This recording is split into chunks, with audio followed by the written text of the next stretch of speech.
Kita akan membahas tema tentang rezeki tidak instan menghampiri. Dan sudah ada Ustadz Solmed di sini. Mungkin Ustadz ada kisah yang bisa dibagikan tentang rezeki itu nggak instan. Ya, kita harus menyadari bahwa Allah itu menyematkan dirinya dengan Ar-Razzaq, yang maha memberikan rezeki. Dan kita tidak perlu khawatir, sebab kita hidup tidak hanya hari ini.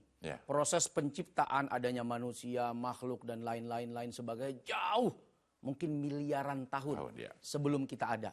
Dan sampai hari ini Allah nggak bangkrut, Allah tidak pernah rugi, Allah tidak pernah kekurangan.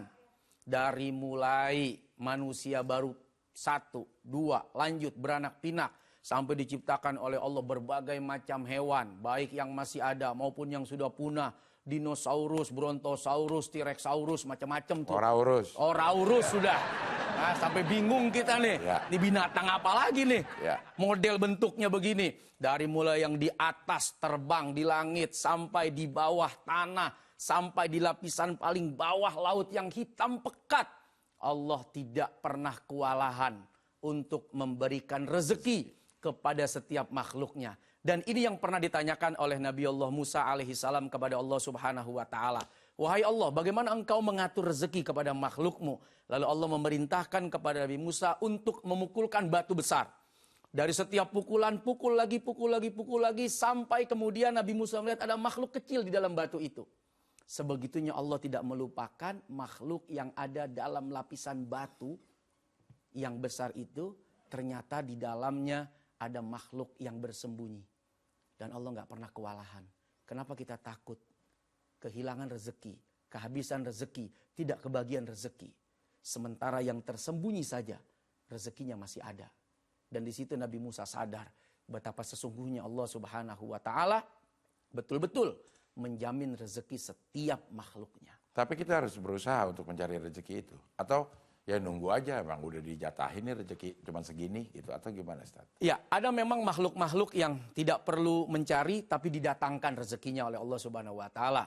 Seperti misalnya ada kisah bagaimana seekor kucing yang buta gitu ya, yang tidak bisa pergi kemana-mana.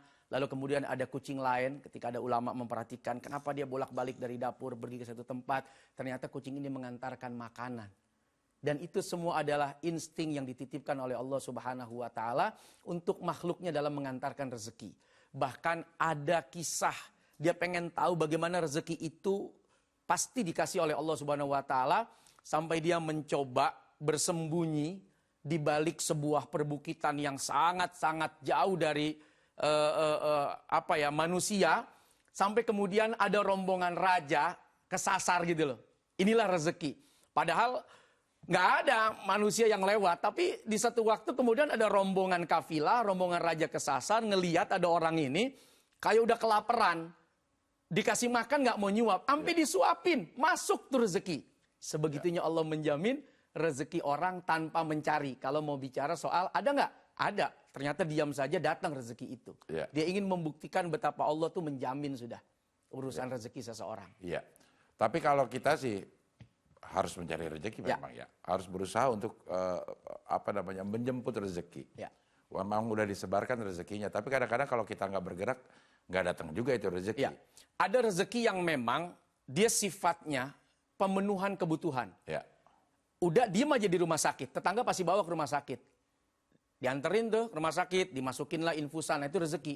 Kesian nih, udah mau pingsan, udah mau meninggal, diangkut. Nggak keluar-keluar. Nah itu rezeki. Tapi bukan itu kan yang kita mau rezeki infusan, rezeki di rumah sakit, orang gotong-gotong kita. Bukan itu yang kita mau. Kalau soal itu ya pasti akan ada jaminan gitu loh.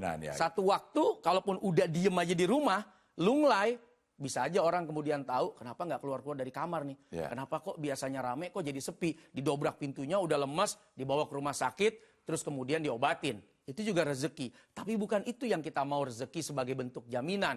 Kita ingin ada kesejahteraan biasanya.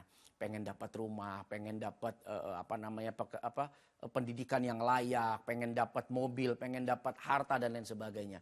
Nah, sebagian orang kemudian berjuang keras sebagai pemenuhan dirinya atas rezeki dengan cara bekerja. Tadi udah. Kalau cuma sekedar hidup, Allah akan hidupkan karena Dia yang menjamin kehidupan. Tapi tidak seperti itu juga kita inginkan, bahwa akhirnya kita dipaksa hidup dengan pertolongan orang. Ya pastilah akan ditolong orang dan pasti dikasih makan. Tapi bukan itu yang kita maksudkan, bahwa saya mau rezeki terjamin tapi dalam keadaan sudah sekarat, udah hampir meninggal, terus orang bantuin tolongin kita, terus nggak makan pun pasti disuapin makan, pasti diinfus. Bukan itu yang kita mau.